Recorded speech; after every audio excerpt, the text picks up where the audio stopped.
মাল্টার পিনিক বানানোর জন্য আমরা নিয়েছি 2টা কাঁচামরিচ। দেখেন কত বড় বড় কাঁচামরিচ, একটি মাল্টা, একটি ছুরি। এখন আমরা মাল্টার পিনিক বানাবো। কিভাবে বানায় দেখেন। প্রথমে আমরা মালটাকে সুন্দর করে কাটবো।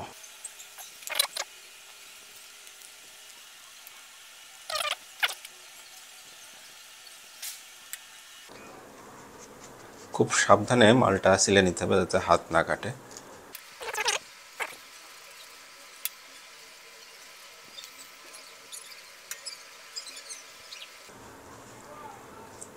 মালটার পিনিক বানানোর জন্য একটা সুন্দর দেখে একটা মালটা কিনে নিয়ে আসছি, সাথে 2টা কাঁচামরিচ, আর দিতে হবে লবণ। মালটা কেটে তারপরে আমি লবণ নিয়ে আসবো। এক টুকরা, 2 টুকরা, 3 টুকরা।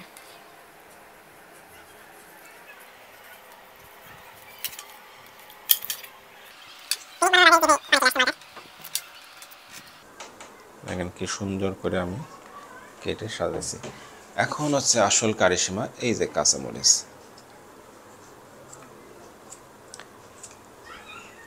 এই যে দেখেন কি সুন্দর করে আমি কাঁচামরিচ কাটতেছি। এইভাবে কাঁচামরিচ কাটতে হবে।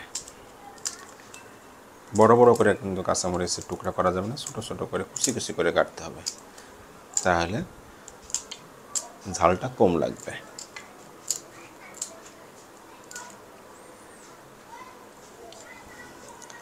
দেখেন আরেকটা দিয়ে দিতেছি। দেখেন আমার পিনিক কিন্তু মোটামুটি প্রস্তুত। এখন এর উপরে লবণ দিয়ে খেতে হবে।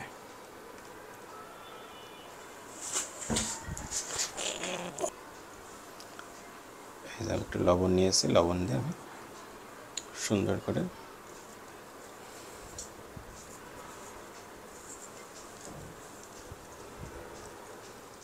যত মরিচ দেবেন তত কিন্তু স্বাদ বেশি।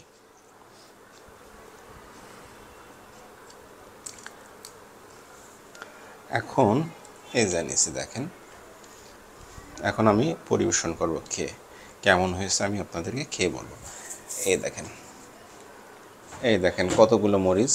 এই এতগুলো মরিচ ছাড়া কিন্তু পিনিক হবে না, মরিচ কিন্তু সবাই খেতে হবে। বিসমিল্লাহ।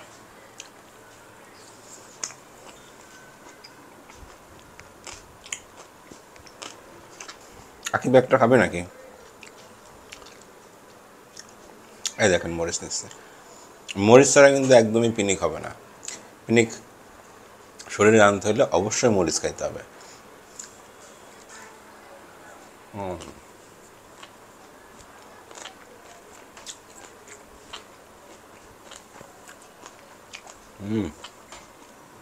অসাধারণ অসাধারণ।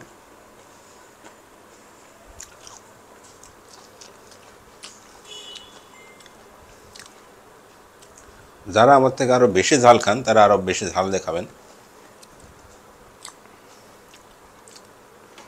এতগুলো ঝাল খাওয়া আমার জন্য কোনো ব্যাপারই না।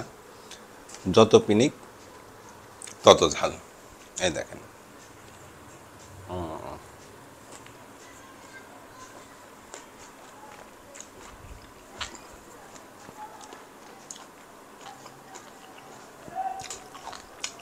এগুলো কিন্তু মরিচ, আপনি আবার অন্য কিছু ভেবেন না।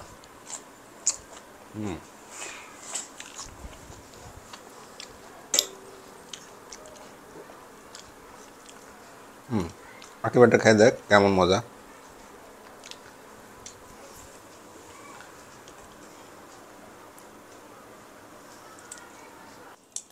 আমিও এখন টেস্ট করে দেখতেছি ভাইয়ার তৈরি পিনিক না, মালটার পিনিক।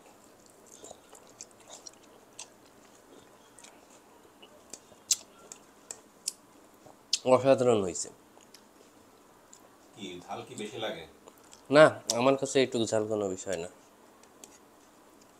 আপনারাও ট্রাই করে দেখতে পারেন বাসায়। ভালো থাকবেন। আপনারাও বাসায় এটা বানায় খেতে পারেন যদি বেশি পিনিক চান।